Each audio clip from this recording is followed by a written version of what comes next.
En este vídeo vamos a ver cómo podemos utilizar el flash fuera de la cámara. Para ello vamos a necesitar distintas opciones de configuración y que nuestro flash sea compatible. Casi todos los flashes hoy en día van a tener un modo esclavo. El modo esclavo lo que le va a indicar al flash es que cuando él vea un destello, él también se va a disparar, dependiendo de la configuración que le pongamos nosotros.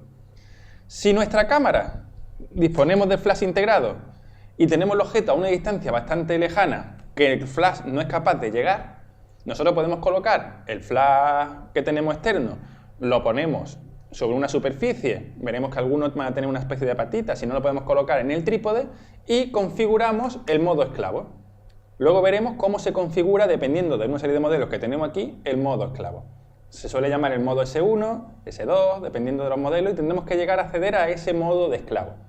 El modo esclavo lo que va a hacer es que aquí, normalmente en el frontal, van a tener unas células, con lo cual deberíamos de poner el flash apuntando las células al disparador original que tengamos, a nuestra cámara, para que detecte el destello. Y cuando detecte el destello, él va a disparar el flash a la potencia que esté configurado en nuestro flash externo, con lo cual vamos a conseguir llegar a una distancia que desde la cámara no seríamos capaces.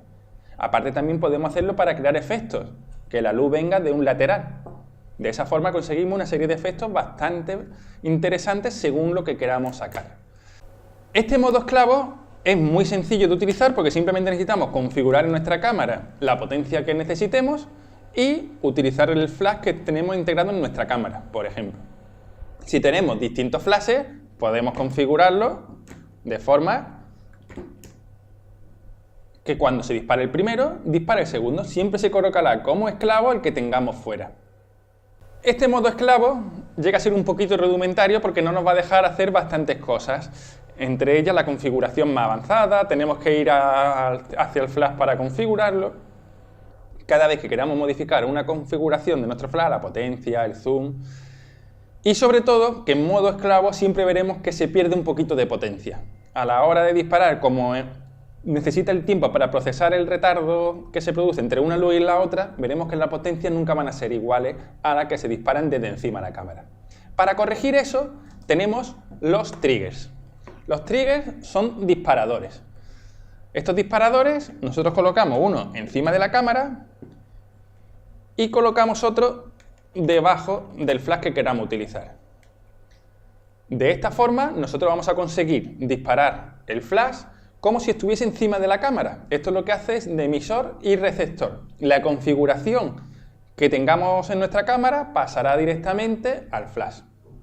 De esta forma el flash se disparará dependiendo de dónde lo coloquemos, siempre a la velocidad máxima, potencia correcta. Nosotros podemos configurarlo y aquí no vamos a tener ningún tipo de pérdida, ni de retardo, ni ningún inconveniente. Lo único que podemos tener es problemas de recepción si lo utilizamos en sitios que haya mucha interferencia. Pero normalmente no vamos a tener ningún tipo de problema. La configuración de los triggers es bastante sencilla. Nosotros, cuando trabajemos con triggers, vamos a poder trabajar con distintos. Podemos tener 3, 4, los que queramos. Lo primero que vamos a ver en el trigger va a ser la siguiente configuración. Vamos a tener siempre un canal y luego un grupo. Como vamos a ver ahora aquí, nosotros cuando encendemos el trigger, vamos a ver que podemos configurar una serie de canales. En total podemos trabajar desde el 1, el 2, el 3, este sería el 4, el 5, el 6 y el 7. Tenemos 7 canales, 7 configuraciones. Pues todos los canales deben de estar en el mismo, para que se puedan descifrar entre uno y el otro, para que puedan comunicarse. Da igual que este lo pongamos aquí, que lo pongamos en la cámara, lo que sí tienen que estar es en el mismo grupo. Luego tenemos, aparte del canal, lo que es el GP, que será el grupo, que esto sí puede ser independiente en cada flash, por si queremos configurar distintas opciones en cada uno de ellos. Todos los flashes que estén en el grupo A, si en la cámara configuramos una potencia, todos los que estén en el grupo A se configurarán a la misma potencia. Si yo tengo el A y tengo el B, podremos configurar cada uno de ellos con una potencia distinta y todo eso se puede manejar desde nuestra cámara, como veremos a continuación. De esa forma nosotros vamos a poder tener, igual aquí hay 3, opciones que son las que podemos configurar distintos disparadores en nuestra cámara, cada uno de ellos con un modo, una velocidad, un zoom distinto.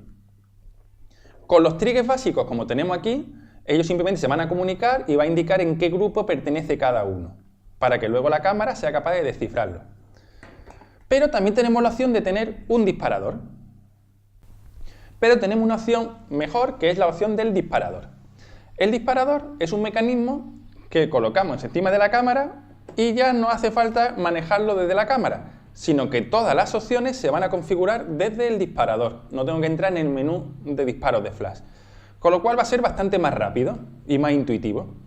Aquí veremos que, al igual que teníamos en los triggers, vamos a tener distintos grupos. Podemos configurar los grupos que nosotros queramos. Luego también vamos a tener los canales. Y vamos a tener en cada uno de ellos en qué modo voy a querer trabajar, a qué potencia y con qué zoom. Todo esto es configurable desde este mismo disparador. Cada disparador tendrá unos botoncitos, tendrá unas opciones, pero vamos a poder configurarlo sin ningún tipo de dificultad. Marcas de disparadores. La verdad que las más conocidas hoy en día son Pixel y Yongnuo. Son dos marcas que funcionan bastante bien, que van a tener bastante rango de frecuencia para trabajar a una distancia bastante aceptable.